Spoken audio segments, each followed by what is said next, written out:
ಯಾವ ಕುಟುಂಬ ಇಷ್ಟ? ವಿಭಕ್ತ ಕುಟುಂಬ ಇಷ್ಟ, ನಾವು ಎರಡು ವಿಭಕ್ತ ಕುಟುಂಬ ಇಷ್ಟ. ಯಾಕೆ ಇಷ್ಟ? ಒಂದೇ ಬೇರೆ ಒಟ್ಟಿಗೆ ಅಂದ್ರೆ ಏನಾಗುತ್ತೆ ಖುಷಿ ಆಗುತ್ತೆ. ಖುಷಿ ಆಗುತ್ತೆ. ಮತ್ತೆ ನಿಮ್ದು ಬಾಂಧವ್ಯ ಬೆಳೀತದೆ. ಒಬ್ರಿಗೊಬ್ರು ಬಾಂಧವ್ಯ ಬೆಳೀತಿ. ಮತ್ತಿನ್ನೇನು ಹೇಳ್ತಿದೆ?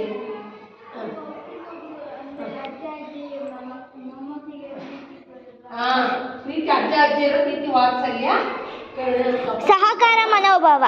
ಸಹಕಾರ ಮನೋಭಾವ ಅಲ್ವಾ? ನೀವೇ ಅವಿಭಕ್ತ ಕುಟುಂಬ ನಿಮ್ಗೆ ಇಷ್ಟನಾ? ಆಗ ಅವ್ರು ಪ್ಲಸ್ ಪಾಯಿಂಟ್ ಏನು, ಮೈನಸ್ ಪಾಯಿಂಟ್ ಏನಿರ್ಬೋದು? ಅವಿಭಕ್ತ ಕುಟುಂಬ ಎಲ್ಲವೂ ಒಳ್ಳೇದಿರುತ್ತಾ? ನೆಗೆಟಿವ್ ಇರಲ್ವಾ?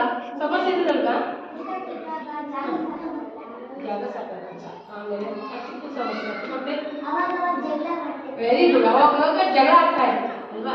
ಸಾಮರಸ್ಯ ಹೊಂದಾಣಿಕೆ ಕಡಿಮೆ ಇರುತ್ತೆ. ಮತ್ತೆ ಆ ನೆಗೆಟಿವ್ ಹೇಳ್ತಾರೆ ಹೇಳಿ ಆಮೇಲೆ ಒಂಬತ್ತು ಕುಟುಂಬ ಕೇಳ್ತೀವಿ ನೀವು ನೆಗೆಟಿವ್ ಹೇಳಿ. ಆಮೇಲೆ ಏನು ಒಬ್ಬೊಬ್ಬರು ಇನ್ನೇನು ಸಮಸ್ಯೆ ಉಂಟಾಗುತ್ತೆ? ಅವರು ಅನುಕೂಲ ಇದೆ ಅನಾನುಕೂಲ ಇರಬೇಕಲ್ವಾ?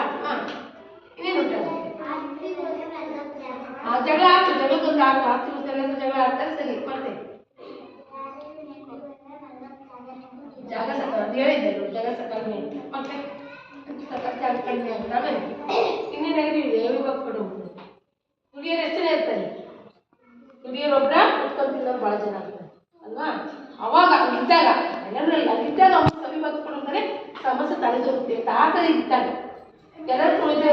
ಆಮೇಲೆ ಅದು ಏನು ಕನ್ಫ್ಯೂಸಿ ಬರೋಣ? ಅವಿಭಕ್ತ ಕುಟುಂಬ ಎಕ್ಸ್ಟ್ರೋದಕ್ಕೆ ಇನ್ನೊಂದು ಕನ್ಫ್ಯೂಸಿ ಬರೋಣ. ಏನಪ್ಪ ಅಂದರೆ ಎಲ್ಲರೂ ದುಡಿದ್ರೆ, ಎಲ್ಲರೂ ಸಾಮರಸ್ಯದಿದ್ದರೆ, ಒಬ್ರಿಗೊಬ್ರು ಸಹಕಾರ ಕೊಟ್ಟರೆ ಆಗ ಅವಿಭಕ್ತ ಕುಟುಂಬ ಬೇಕು ಅಲ್ವಾ? ಎಲ್ಲರೂ ಇಂದಿನ ಯುಗದಲ್ಲಿ ಅವಿಭಕ್ತ ಕುಟುಂಬದ ಅವಶ್ಯಕತೆ ಇದೆಯೇ ಇಲ್ವಾ? ಯಾರಾದರೂ ಒಬ್ಬರು ಬೇಕಾ ಬೇಡ? ಅವಿಭಕ್ತ ಕುಟುಂಬ ಬೇಕು. Very good. ಯಾಕೆ ಬೇಕು? ನೀವು ವಿಡಿಯೋ ಮಾಡ್ತಿದ್ದೀನಿ. ಯಾಕೆ ಅವಿಭಕ್ತ ಕುಟುಂಬ ಬೇಕೀಗ ಇಂದಿನ ಜೀವಮಾನದಲ್ಲಿ? ಯಾಕೆ ಬೇಕು? ಇನ್ನೇನು ಕಡಿಮೆ ಆಗ್ತಾ ಇದೆ ಎಲ್ಲರಲ್ಲೂ? Very good. ಪ್ರೀತಿ ವಾತ್ಸಲ್ಯ ಯಾರು ಕಡಿಮೆ ಆಗ್ತಾ ಇದೆ? ಅಕ್ಕಪಕ್ಕದ ಮನೆ ಕಡೆ ಮಕ್ಳಿಗೆ ಕಡಿಮೆ ಆಗ್ತಾ ಇದೆ. ಮಕ್ಕಳಿಗೆ ಆ ಭಾವನೆ ಬರ್ತಾ ಇಲ್ಲ. ಮಕ್ಕಳಿಗೆ ಅಷ್ಟೇ ಇಲ್ಲ, ದೊಡ್ಡರಲ್ಲೂ ಸಾವು ಕಂಡು ಬರ್ತಾರೆ. ಹಾಗಾಗಿ ಏನಾಗ್ತದೆ? ಕೊಲೆ, ಸುಲಿಗೆ, ದರೋಡೆ ಅಲ್ವಾ? ಆಮೇಲೆ ಹಾಗಾಗಿ ಹಿಂದಿನ ಯುಗದಲ್ಲಿ ನೀವೇನು ಒಪ್ಕೊಳ್ತೀರ? ಅವಿಭಕ್ತ ಕುಟುಂಬ ಅಂತ ಬೇಕು ಒಪ್ಕೊಳ್ತೀರಾ? ಯಾಕೆ ಬೇಕಪ್ಪ ಅಂದರೆ ಇದರಲ್ಲಿ ಸಾಮರಸ್ಯ ಇಲ್ಲ. ನಾನು ಅಂತಕ್ಕಂಥದ್ದು ವೈಯಕ್ತಿಕತೆ ಜಾಸ್ತಿ ಆಗ್ತಾ ಇದೆ. ನಂದು ನಾನು ಅಹಂಕಾರ ಇರ್ತಾರೆ ಅದೆಲ್ಲ ಒಳಗಡೆ ಅವಿಭಕ್ತ ಕುಟುಂಬ ಇಂದಿನ ಜಮಾನದಿಂದ ಈಗ ಪ್ರೆಸೆಂಟಲ್ಲಿ ಬೇಕಾಗ್ತಕ್ಕಂಥದ್ದು ಅಲ್ವಾ? Very good. ಎಲ್ಲ ಚೆನ್ನಾಗಿ ಬಂದರೆ ಕ್ಲಾಸ್ ಹಾಕೋಣ.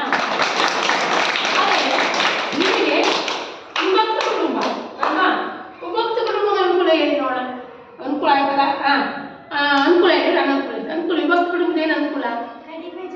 ಕಡಿಮೆ ಜನ ಇರ್ತಾರೆ. ಇದು ಕಡಿಮೆ ಜನರಿಂದ ಕಡಿಮೆ ಜನರಿಂದ ನಾವು ಏನಾಗುತ್ತೆ ಅನ್ನೋದಿನ ಜಗಳ ಆಗಲ್ಲ. Very good. ಮತ್ತೇನಾಗ್ಬೋದು ಒಳ್ಳೆಯ ಉಪಯೋಗ?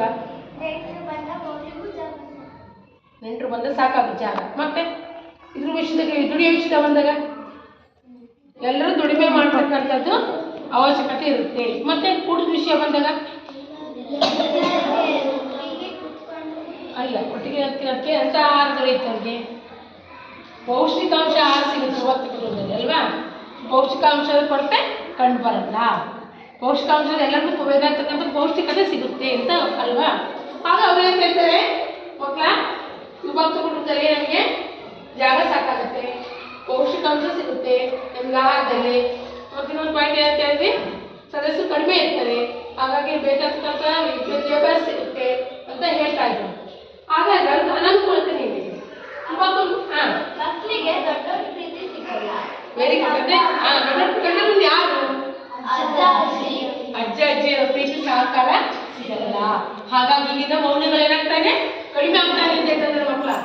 ಈಗಿನ ಮೌಲ್ಯಗಳು ಕಡಿಮೆ ಆಗ್ತಾ ಇದೆ. ಅಜ್ಜನ ಪ್ರೀತಿ ಸಿಗೋದ್ರಿಂದ ಕಥೆಗಳು ಮಕ್ಕಳನ್ನ ಒಳ್ಳೆಯ ಮತ್ತೆ ಇನ್ನೇ ನಾನು ಕಲಾತ್ಕೊಳ್ತಿದ್ದೆ ವಿಭಕ್ತಿ ಕುಟುಂಬದಿಂದ. ಯಾಕಂದ್ರೆ ವಿಭಕ್ತಿ ಕುಟುಂಬದಿಂದ ಇನ್ನೇನಿದೆ ಹೇಳ್ಬೋದು. ವಿಭಕ್ತಿ ಕುಟುಂಬದಿಂದ ಯಾವ ಹೇಳಿದ್ರು?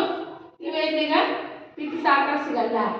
ಹಾಗಾಗಿ ಮಗುವಿಗೆ ಏನಾಗುತ್ತೆ ತನ್ನ ವೈಯಕ್ತಿಕವಾಗಿ ಏನಾಗುತ್ತಪ್ಪ ಅಂದರೆ ಮಗು ಒಬ್ಬ ಏನಾಗ್ಬೋದು ನಂದು ಅಹಂ ಬೆಳೀತಕ್ಕಂಥದ್ದು ಬೆಳೀತಾ ಹೋಗುತ್ತೆ. ಯಾಕಪ್ಪ ಅಂದರೆ ಮಕ್ಕಳ ಸಂಖ್ಯೆ ಕಡಿಮೆ ಇರುತ್ತೆ ಅಲ್ವಾ. ಹಾಗಾಗಿ ಏನಾಗ್ತದೆ ವಿಭಕ್ತ ಕುಟುಂಬದಲ್ಲಿ ಒಬ್ರಿಗೊಬ್ರು ಪ್ರೀತಿ ಸಾಕ ಅಪ್ಪ ಅಮ್ಮನ ಮಾತು ಸಿಗೋ ಅಜ್ಜ ಸಿಗದೇ ಇರೋದ್ರಿಂದವ ಮೌಲ್ಯಗಳು ಕಡಿಮೆ ಆಗ್ತಾ ಹೋಗುತ್ತೆ ಅಲ್ವಾ. ಮತ್ತೇನಾಗ್ಬೋದು ವಿಭಕ್ತ ಕುಟುಂಬದವ ಹೇಳಿ ಯಾರಾದ್ರೂ ಹೇಳ್ಬೋದು ಇಷ್ಟೊಳಗೆ ಯಾರಾದ್ರೂ ಹೇಳಿ ನಿಮ್ಗೆ ಏನು ಅನಿಸ್ತದೆ ಹೇಳಿ ಪರವಾಗಿಲ್ಲ. ಮತ್ತೆಲ್ಲ ಹೇಳ್ಬೋದು ವಿಭಕ್ತ ಕುಟುಂಬ ಅನುಕೂಲತೆ ಅಂತ ನೀವು ಹೇಳಿ ನಿಮ್ಮಲ್ಲಿ ಹೇಳ್ಬೋದು ಹೇಳಿ.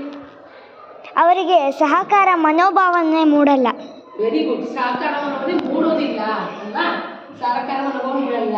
ಆಮೇಲೆ ಇನ್ನೊಬ್ಬರೊಟ್ಟಿಗೆ ಹಂಚ್ಕೊಂಡು ತಿಂತಕ್ಕಂಥ ಮನೋಭಾವನೆ ಬರಲ್ಲ ಅಲ್ವಾ. ಹಂಚ್ಕೊಂಡು ಶೇರಿಂಗ್ ಈಸ್ ಕೇರಿಂಗ್ ಅಂತ ಹೇಳ್ತೀವಿ.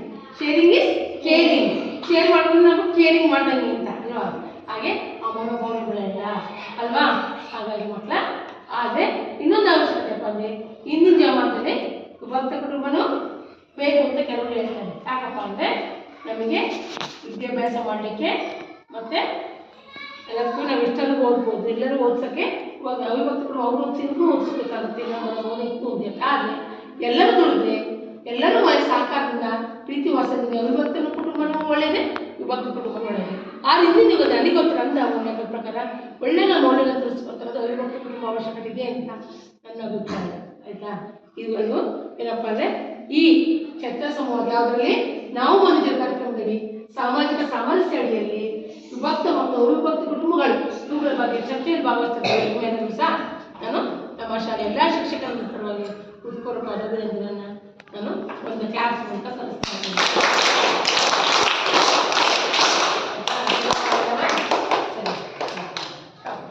ಹಿಂಗೇನಪ್ಪ ಅಂದರೆ ನೀವು ಪ್ರತಿಯೊಂದು ಚರ್ಚೆ ಮಾಡಿ